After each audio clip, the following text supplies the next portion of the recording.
I was an athlete, so that's probably what I identify mostly with. Yeah. So I wasn't I wasn't really that into music. I really enjoyed sports. I've always been a competitive person.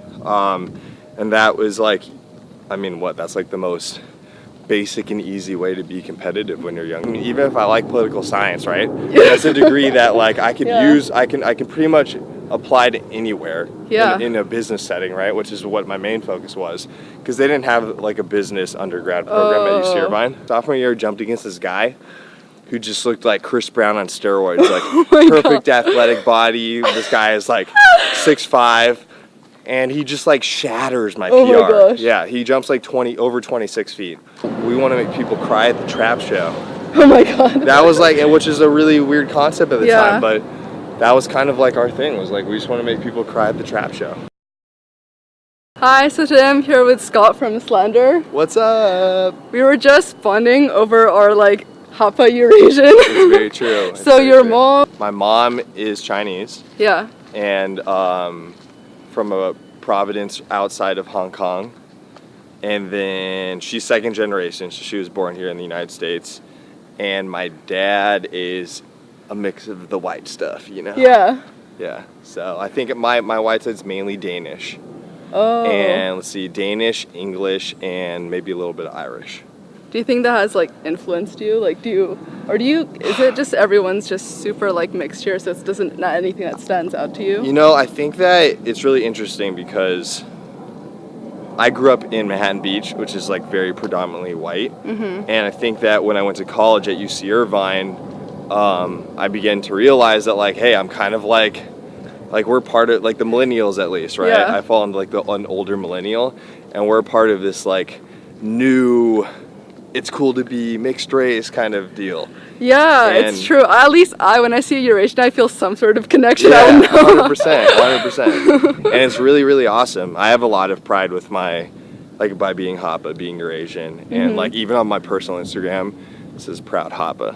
So it's really cool. Yeah. Yeah, and I have fun with it. It's really dope. Did you grow up with both cultures then? Not really, because my mom, so I don't speak Chinese. Yeah. I don't speak Mandarin or Cantonese, but my mom doesn't speak any at all. She's probably ahead of her time in whitewashing it. My mom is so ahead of her time. My mom is so white. You have no idea. And but I still definitely identify with being Asian. You know what I mean? Yeah. I love Asian foods. I love interacting with other Asians who are full Asian and way into their culture and do speak their language, all that kind of stuff, and I feel I can relate to them a little bit better too. Yeah. You know what I mean, than just being full white.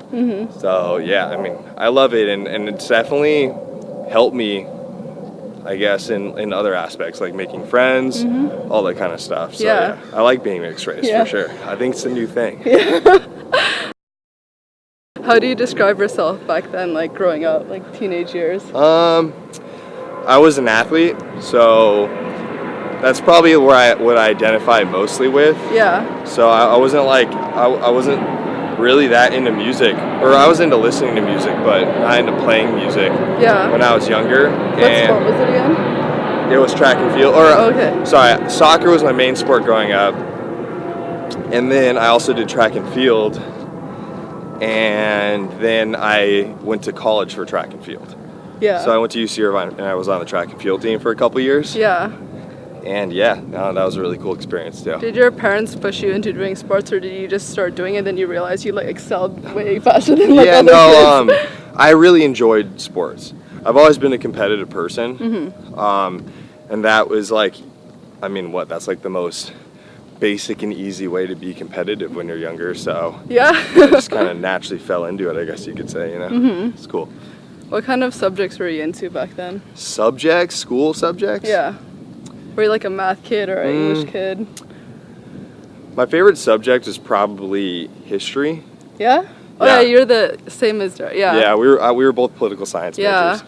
So, but yeah, I would say history. I really liked history, and I still like history. Yeah. Learning about world wars and stuff like that. It's always really interesting to me. Yeah. So yeah, I mean math math is it wasn't my thing. I didn't get that Asian, It I didn't get the mathematics. Yeah. In me. Where do you get your curiosity of history from? Probably my dad. Yeah? Yeah, my dad is kind of like, he's not like a know-it-all, so to speak, but he's very self-educated and I mean, he went to UCLA and all that kind of stuff. He's a smart guy. Yeah. But he's like constantly like, you know, gathering information from the internet and stuff like that, and he's that kind of guy. He's the kind of guy that can like speak a little bit about any subject. You know what I mean? Yeah. So encyclopedia. Yeah, but it probably started with him, I would say. Yeah. Yeah. What careers are they in? My parents? My dad, he was a consultant for Deloitte and Ernst & Young when I was younger. He moved into mortgage loans. And then my mom now is a yoga instructor. Oh, wow. Yeah, so. Did they push you academically?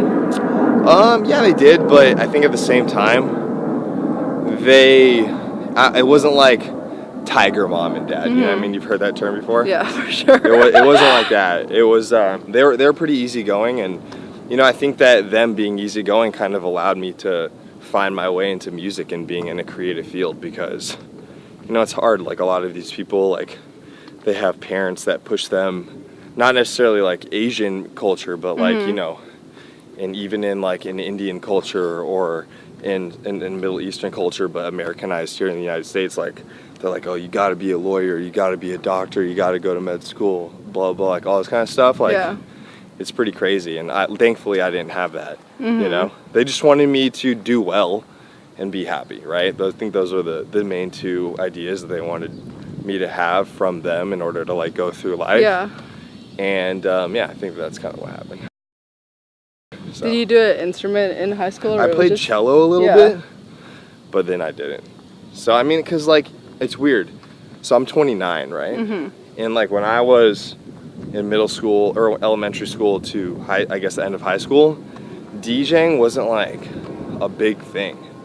There wasn't really electronic music, wasn't a big thing. Like, you know, I mean, in the 90s and stuff, that's when like those really old songs, like, or like early 2000s, like Sandstorm and stuff was like big, right? But it wasn't a mainstream thing that, oh, there's a car, oh my God. There wasn't like, it wasn't like the internet. You could go out there and find new music every single day from like artists or whatever. It was just like a completely different world. Like, you know, it's controlled by music labels and releasing CDs and albums that you would listen to on your Walkman, you know? And so DJing wasn't like a big thing at all. I think back then they were probably using just vinyl, like not even computer software when I was in middle school. Do you remember the first CD that you bought? First CD I bought, I think that it was, there's two first CDs I listened to religiously. And one of them was Americana by, oh my God, why am I blanking on the name right now? Oh. What? Why am I blanking on it right now? Oh my God. Okay, we'll come back to that one. But, I mean, Slim Shady LP by Eminem. That was like the first one I listened to religiously. I still listen to Eminem like all the time. So you were like a rap kid from the onset? I mean, not really. I was kind of like an everything kid. Because, like, I don't know, I was listening to like Sum 41 and Offspring. That was it, Offspring. Offspring Americana. I listened to that shit all the time. But yeah, no, I had like a hardcore phase because like hardcore music and metalcore music was big in the South Bay because a lot of the bands like Avenged Sevenfold and these guys were like coming out of Orange County. So, I mean, I listened to everything. I wouldn't say that like I specifically listened to one genre, but you know, I'm glad that I listened to all that kind of music because you know, all those different kinds of music, it not only influences our sound and like the music we put out, but also like every DJ that, you know what I mean, they all grew up on the same stuff. So it's really cool. So back then you would never think that you would have a career in music. Like it just wasn't even on your radar. Not really, no. Not really. I feel like if you asked me before I started DJing what I thought I was going to be, first I was thinking about becoming a firefighter. I thought that was really cool. But it was mainly, I would probably say that I was interested in just going into business. You know what I mean? Like, and by business, I mean before the DJing thing took off, I did executive recruiting for software startups in the Bay Area for 2 years. So that was really cool. Like, I was really happy doing that, and it was good money, and it was like the tech industry, you know what I mean, it moves really fast. It's always constantly changing or constantly changing, and it's dope. Yeah, it's really cool. So, what made you want to study political science? Let's see. Poli-sci, I don't know. Okay, here's the thing. So when I was a freshman, sophomore there, it was not uncommon to have not picked your major yet. Does that make sense? Yeah. And so I took this class, and basically, like, this class is for people who are undecided, undeclared, like I was. And I was like, the first slide in this whole course or whatever was like a statistic, like a really low percentage, like 10 or 20% of people actually find a career in their, like, whatever they majored in at school, right? Yeah. So I was like, okay, well, cool. Even if I like political science, right? That's a degree that, like, I could use. I can pretty much apply to anywhere in a business setting, right? Which is what my main focus was, because they didn't have like a business undergrad program at UC Irvine. They had like a business grad school, Paul Barrage, but they didn't have an undergrad program. So I was like, all right, whatever. I'll do political science, and it was cool. I'm glad I did poli-sci, and it was. I mean, it's still applicable today. You know what I mean? I can always, like, look at the crazy shit going on with, like, our last presidential election and stuff, and, like, know a little bit more about it or something like that. You know what I mean? So, yeah, that's how I kind of fell into that. I wasn't like, I was like, oh, fuck, I want to be a politician. Yeah. I didn't want to be a politician, no way. So you loved all your courses then? Damn, that's cool. It was cool, though. Was college something that you wanted to do yourself, or did your parents push you to do it? It was, I guess you could say, it was something I wanted to do myself, but I grew up in an area, I mean, these houses that were walking by and shit, you know what I mean? Like, when you grow up in an area like this, you're kind of, it's not like social pressure to go to college, so to speak, but I feel like if you're a normal kid, you want to go to college, right? I think that's the kind of the best answer I could give you. It's not necessarily like I was pushed to go to college, because I'm sure if I didn't want to go to college, my parents would have been like okay with it. Yeah. But at the end of the day, like, I wanted to go to college because that's what you know, that's what going to school is kind of designed for in a way now in our society today. And like, I mean, you go to elementary school, go to middle school, go to high school, and then like you go to college. That's the next step. Yeah. And all your other friends are doing it too. So. And you get to live by yourself, and I don't know, college is a really cool experience. It's not something that I wanted to, like, necessarily miss out on. You know what I mean? I liked it a lot. Yeah. For track and field, what did you specialize in college? I was a long jumper, and then I did sprinting too. But mainly long jump, Yeah, mainly long jump. My PR was, like, between 23 and 24 feet. Damn. So it's pretty cool, Yeah. Was it stressful, like, balancing that and schoolwork? It was, and I think that one of the reasons why I didn't do track and field for 4 years or 5 years or whatever, like a lot of people do in the sports that when they're at college, and they're in college or whatever, is because, like, it got to a point where, like, I was pretty decent with a mark like that. I was pretty good for Division I AAA, which is the division that we were in, which is Division I without a football team. Damn, yeah. That's like your school does not have a football team or whatever. But like, I just remember like my sophomore year, or was it junior? It was sophomore year. Sophomore year, jumped against this guy who just looked like Chris Brown on steroids, like perfect athletic body. This guy is like 6'5". And he just, like, shatters my PR. Oh, my gosh. Yeah, he jumps, like, over 26 feet. So he just demolishes everyone else at this meet. And I was just like, you know what I mean? Like, the only thing after college track and field is the Olympics. Yeah. Right? That's the only thing. Like, if in football, there's the NFL, and baseball, there's minor leagues and major leagues, like, how everything's set up or whatever. But for track and field, there's the Olympics. That's it. and this dude is an Olympian, you know what I mean? I'm not an Olympian, and like, yeah, it was really awesome, like it helped me get into school, and like I had a great time and great experience or whatever, but I'm not going to be an Olympian like that guy is. And I'm okay with that, you know what I mean? Because shortly after I quit the track team, and there was like some other bullshit, like political bullshit going on with the track team at the time, but I mean, it's cool because like shortly after that was when I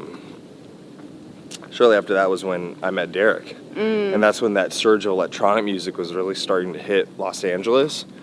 And like, I mean, if I didn't release track and field and all the time and energy that took, I don't know if like I could have done the music stuff as easily as it came together, you know? Yeah. So yeah, it's cool. How did music start getting like a bigger part of your life? Did you just keep like DJing and seeing like the success and getting jobs? Or? I mean, kind of, but like, so Derek and I came up as DJs, right? We were DJs first. We were not producers at all. Yeah. So at the time,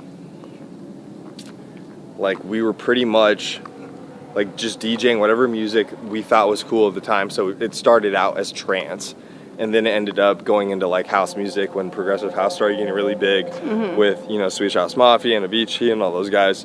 And we mainly just did it so that, you know, we can enjoy it with our friends in a way, because in Orange County, there wasn't like, you know, super spots where like there's electronic music playing all the time. Yeah. So we would get booked for gigs because we could bring out like a solid amount of people in the Greek system. So like guys from our fraternity, girls from other sororities, and just have a good time doing it. And so did you get pretty it was like a then? grind. We did, I would say. Like just in the college scene, like people knew you as like I think the DJs so. on campus. In the local Orange County scene, before like our music took off with the We Like to Party edit, so I would say in the 2.5 years that we built there and just did shows in Orange County, I think most of the people had like who were into electronic music would have recognized us. Yeah. You know what I mean? So yeah, it was cool. How did you take the leap to do it full time? Were you just like getting so many bookings, or did you want to like put yourself into it first? Basically what happened was after our music started getting out there, whatever, and one of the big moments was Carnage playing it at Coachella. He played our We Like to Party edit. Oh. Yeah, that was like, and DJ Snake was playing it. Like a lot of people were playing that edit. And so our agent, Ben Hogan, reached out to us back then. And we, like another manager we had just talked to, who's Will Runzel. He's our manager now, or one of our managers now. And basically like everything came together like, oh shit, we can start touring. So Derek at the time like was working for his family company. Yeah. And he was the one that went to Icon first. So he was making most of the music. So basically came to this thing where it was like, all right, well, we're getting like, you know, 2 shows every weekend, which is like pretty solid touring, right? Yeah. And so we can kind of like do this full time. So Derek quit his job first. I still worked at my job because I had a lot of leniency and a lot of autonomy with like my time and everything like that. Oh, that's cool. Yeah. And I did it for a little bit, but then we pretty much just did DJing full time after that. Yeah. And it was really cool. How would you say your sound has changed from the first songs that you put together compared to now? Man, that's crazy. You know what's weird is like I go back and listen to our songs from like a while ago. They're not complex from a writing standpoint. You know what I mean? A lot of our early shit were edits that we made of other songs that were like complete songs. Some of them we even just sidechained out like the house kick on it and then put our trap drums under it. But the cool thing about it is like the emotion's there, you know what I mean? I feel like a lot of kids these days who are like trying to make it as DJs or producers or whatever, their music sounds really good from like sonically, you know what I mean? But it's missing like the emotional aspect, and I think that's like a really important thing to identify. Like, it's cool if your song sounds like Skrillex, right? But it doesn't give you the same emotion as a Skrillex song. Then at the end of the day, it's just a song that sounds like Skrillex. Was that something you were always conscious about, like putting your personality through your songs, or was it just like later on? I think Derek, who took the lead on a lot of like the earlier stuff, he's a very type of like in touch with his emotions person. I think that really helped out a lot of our early music. Yeah. Because where our early music was lacking in a technical aspect, we had filling in like, or that void was filled in by like good emotion. You know what I mean? How does a song make you feel? Yeah. That's kind of like, I think one of the things that a lot of music's missing right now. Were there certain themes that you tried to portray? Yeah, I mean, our whole thing was like, because we were in trap music, right? Like that's like where we started or whatever. Yeah. We make like everything now, like dubstep, whatever. But I think that, you know, trap music at the time, there was only one emotion, and that was like the turn up emotion. Yeah. And we got into electronic music by going to like trance shows and stuff like that. And we were missing that feeling that trance shows give you, which is like that, you know, that super feel good emotion, like where you want to cry, like tears of joy kind of stuff.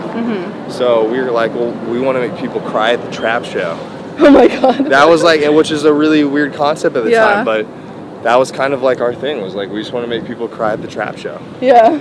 And so that is kind of like where that, like the emotion that we tried to like put in our original music, we always ask that question. Does song make you cry? Or does it not make you cry? Yeah. And like a lot of our like music now, you can probably tell if you like look back at it or whatever, but a lot of the collabs are like our harder tracks, but most of our original stuff is more emotional music. I think that's like, you know, where we try to bridge the gap or whatever, because our live set is very like, you know, we play a lot of harder music in the beginning of it. Yeah. And then we play like, you know, it's like a tear down, build up kind of mentality, like the U.S. Marines use and stuff, or the Army. Yeah. Where we give them all, like, keep killing them with all the hard stuff, and then at the very end we give them like that really nice emotional stuff to kind of like bring them back up, so they leave the show feeling really cool, you know? How do you think you've grown as a person since when you started? Man, that's a pretty crazy question. You know, I feel like I personally am someone, like, I could have done many different things in life. You know what I mean? Like, I'm just that kind of person. I feel like if you set your mind to doing one specific thing, like, you can definitely get there. And I'm living proof of that. And so is Derek in a way, too.